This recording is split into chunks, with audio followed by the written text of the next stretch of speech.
But Yeah. we are getting this going.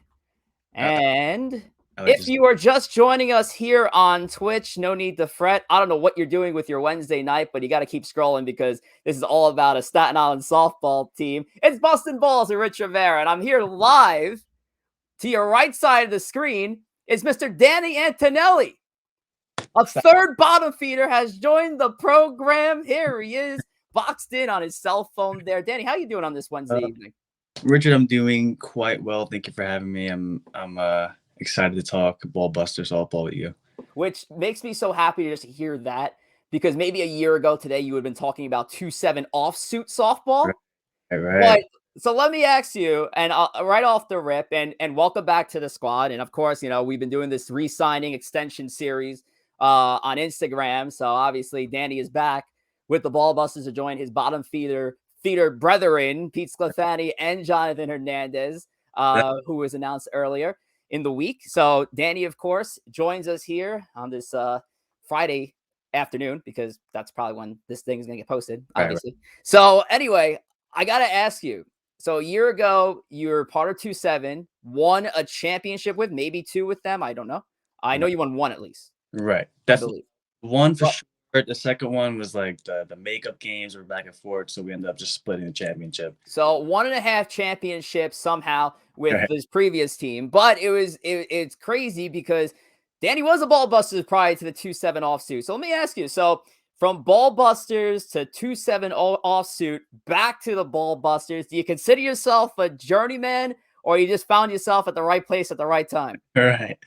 I guess so. I guess I'm a nomad. I'm jumping back and forth places, right? But no, I left you guys because I did see how cool it is to have like a team with Mm-hmm. like all your friends that you grew up with and stuff like that. Right.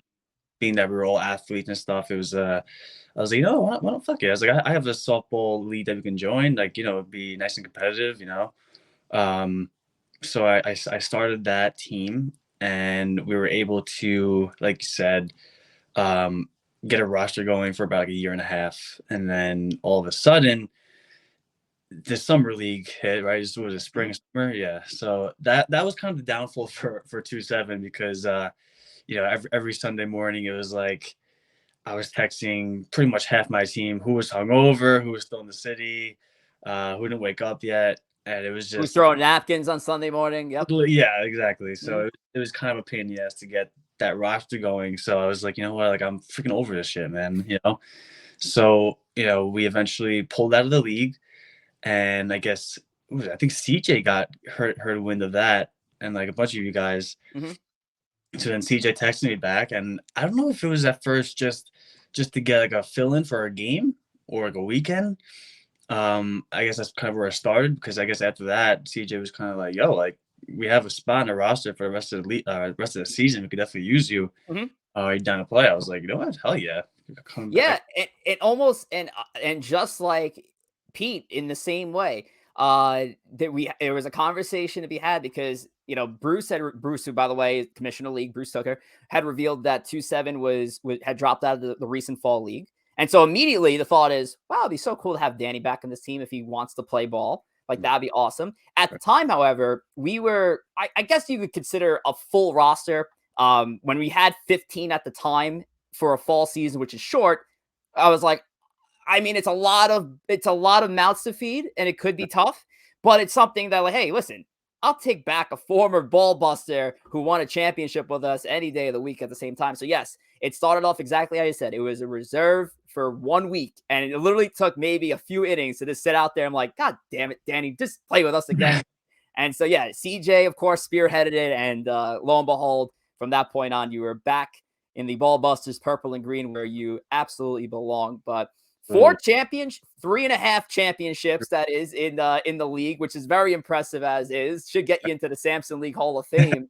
But I mean, I want to speak on a personal note, like going back to 2016, where it was your first year with the Busters. right, I remember like that was a year that Matt and I and John were talking about basically reshuffling the team, doing something kind of blowing it up and restructuring it from the bottom up.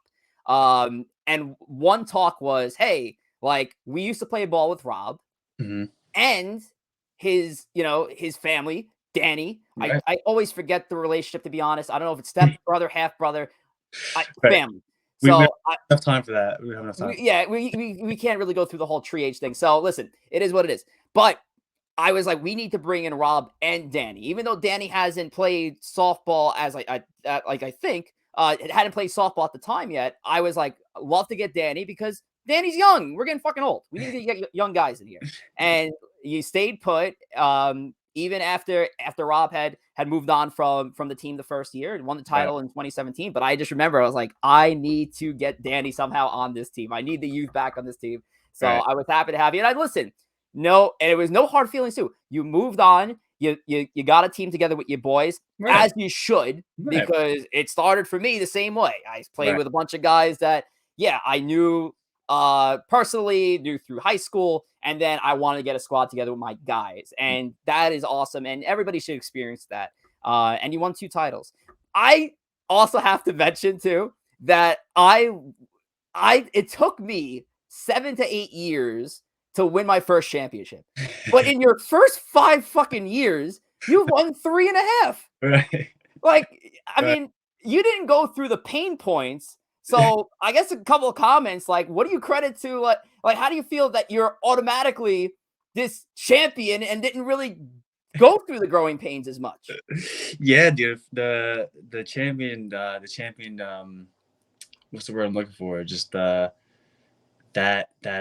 lifestyle is just just follows me. I guess No, like I said, I mean, even when I played with you guys, it was like a nice introduction to softball, and like I fell in love with it. Mhm.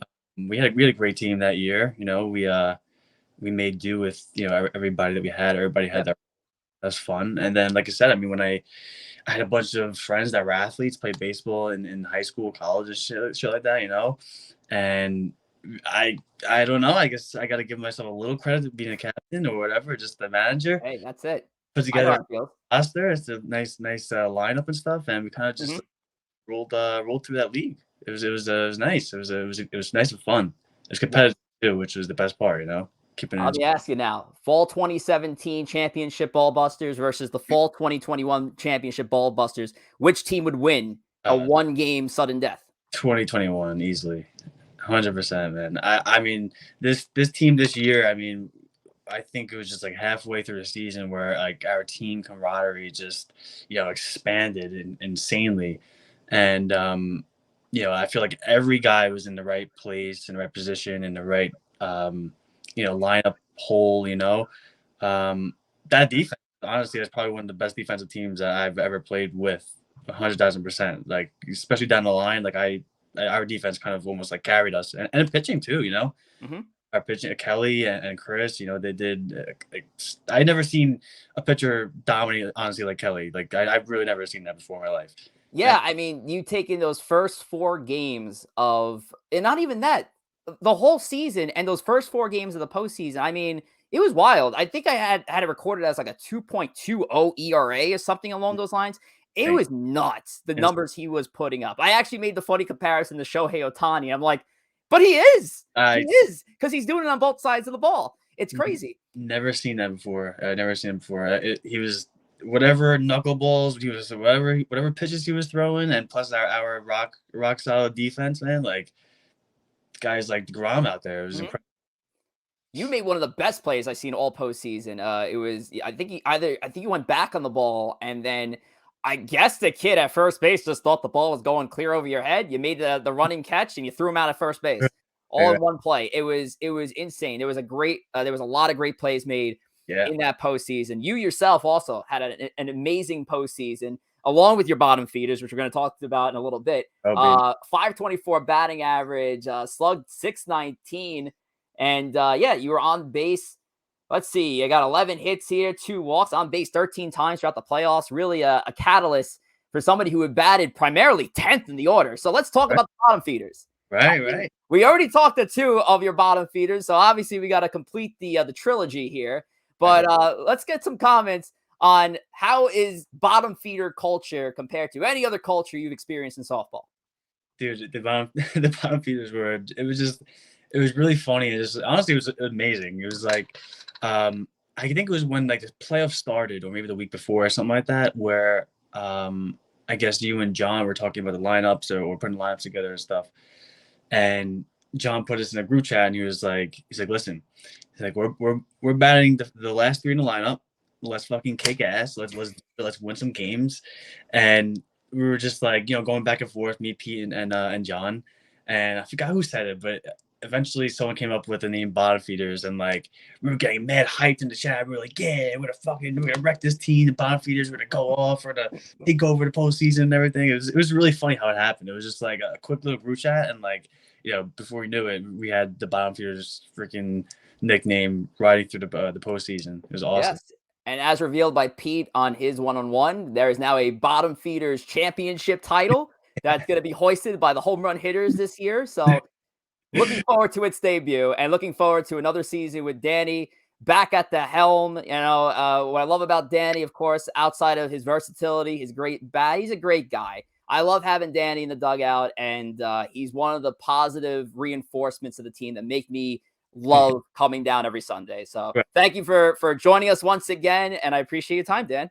Of course, my man. Anytime, man. Anytime. You All got it. right. Another episode of Bustin' Balls in the books. We'll talk to you guys soon.